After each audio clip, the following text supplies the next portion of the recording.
Time for Money, Power, Politics. And we are digging into the receipts from the Department of Government Efficiency. You know it, DOGE. Well, it turns out a lot of them are incorrect. Just yesterday, the New York Times reported DOGE deleted one of its most bizarre claims, that it had saved taxpayers $53.7 million by canceling a federal contract, but that contract actually ended in 2005, which of course is 15 years ago. And that is just the latest example. I want to bring in the reporter on that story, David Farrenhold, New York Times investigative reporter. Brendan Greeley still here. David, you have been tearing apart every receipt. You did a video earlier this week that was the hottest thing on the internet. I think 78 people sent this to me, and you keep going. Because I'm not going to judge, but some of these cuts would suggest that the DOGE team might not understand what is needed to do to get government work done. Nobody wants fraud, nobody wants waste, but talk us through what you're finding here. What we're looking at is what DOGE calls the wall of receipts. It's where they put up a list of the contracts they say they've canceled and how much they've saved for taxpayers by canceling them. But the problem is that so many, especially the largest savings they talked about, were just wrong. On their first list, the top 5 items were all wrong, later deleted. Then they put up another list of those 5 out of the top 7 were all wrong, later deleted. Now the #1 largest savings on their list, even now after weeks to make it better, the #1 savings on their list, wrong also. It's a contract they say they canceled, but really was canceled last year under President Biden. So it raises questions, about whether they really understand the government that they're now basically in charge of.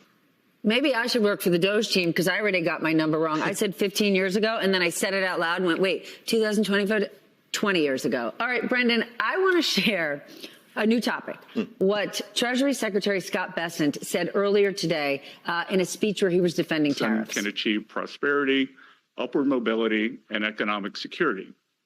For too long, the designers of multilateral trade deals have lost sight of this. Okay, so the American dream, we're not looking for cheap goods. We want to grow and be prosperous. I get it. We want to grow and be prosperous. But last time I walked into any apartment building in New York City or my son's dorm room, there were Amazon boxes, Temu boxes, and Shein as far as the eye can see.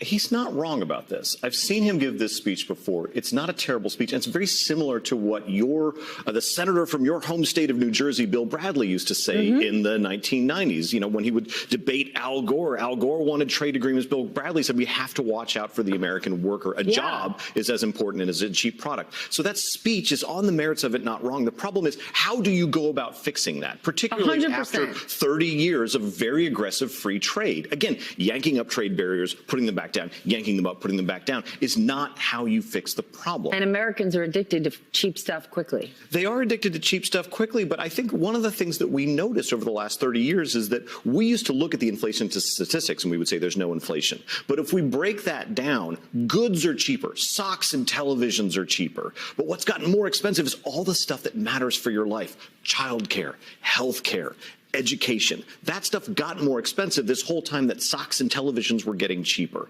So there is an imbalance. There is a problem with a trade system that says we're going to take your job, but we're going to give you cheap socks. That was not a good bargain.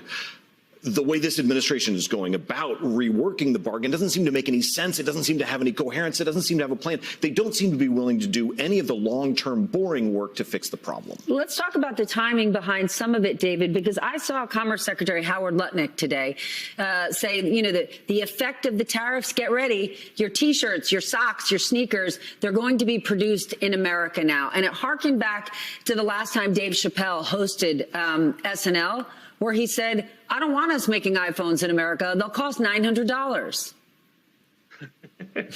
Well, that's a valid point of view. It's a way you could want to restructure the American economy. But I think there's 2 things to keep in mind. Number one, it will take a long time. This is something that will require a lot of change. It will be unpleasant in the beginning. If you really want that sacrifice, fine, go ahead. But you can't, as you were saying, you can't do that by putting up trade barriers and bringing them down, putting them up and bringing them down. That doesn't bring us any closer to any of these good outcomes.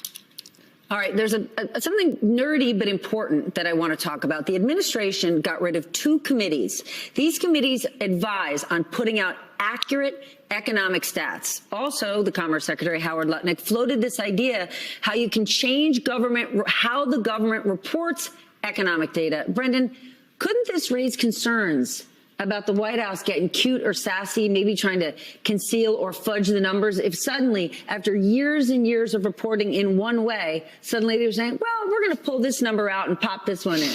You know, I've been saying these releases that they give are so detailed, they're very hard to fudge, but I have a friend who said, look, he's just going to write in pink crayon, all good, and then release it. But I think, you know, those advisory committees you talked about, one of them was for the Bureau of Economic Analysis, and that is the government agency that produces the GDP report, the single most important, possibly after the jobs report, piece of regular economic information that we get. And I think it's far more likely that rather than nudge the actual numbers, they'll just present the numbers in a different way, in a shorter way, like missing some very important information, so that they create an impression immediately of what's going on, and then we've all got to dig into it and figure it out afterwards. That seems to be the easier way to do it and the far more likely way to do it. But a lot of global value, a lot of Wall Street investors that you talk to on a regular basis, even if they support Trump, they rely on this data. They know how to read this data. They've been reading it their entire careers. And if it changes just a little bit, I think we're going to see a waterfall of consequences by the people, again, who might support him, but really need this data to make decisions on investments. David, what do you think about this? Because the economy ends up being a self-fulfilling prophecy. Remember, in the last few years, we've talked so much about, you know, the vibe economy. It doesn't matter what the numbers are. It's about how people feel. But if the administration starts to change how the numbers are presented, that impacts what we think about the economy. What do you think about this? I think that's right. There's so many benefits that we get as a country from being the standard, you know, the standard currency that everybody uses all over the world, the standard, you know, the most trustworthy debt, and in this case, the most trustworthy economic statistics. We get a premium that everybody gets, but we're so used to getting it that we don't see it as a premium anymore. And if we start to mess with that, if we start to feel like maybe what you're getting out of the U.S. is not reliable information, we'll start to lose this premium that I think we've all taken for granted and think somehow is sort of a God-given right. Well, we're always looking at different numbers to understand what's ahead for the economy. And there is a number that I saw, Brendan, that I want to ask you about, that Americans are falling behind on car payments at a rate that we have not seen in decades. What's up with that? It's particularly subprime car payments.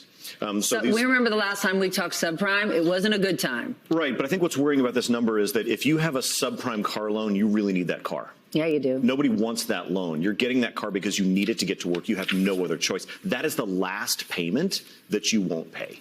And so the last time we actually saw this number go down was strangely during COVID, because there was a lot of subsidies. And one of the people are fairly responsible. The first thing they did was start to pay down these loans. Actually, so you saw defaults on this drop. The fact that it's rising now means that there is a desperation in terms of triaging payments. The car payment is right above the rent payment, particularly among subprime borrowers right now. Thank you. We're out of time, but David, I just have to ask before we go, how has DOJ or the White House responded to your reporting? They really haven't. We've asked them a lot of times, why did you delete this? Why did you make this error? And the response we get is just sort of boilerplate. We're saying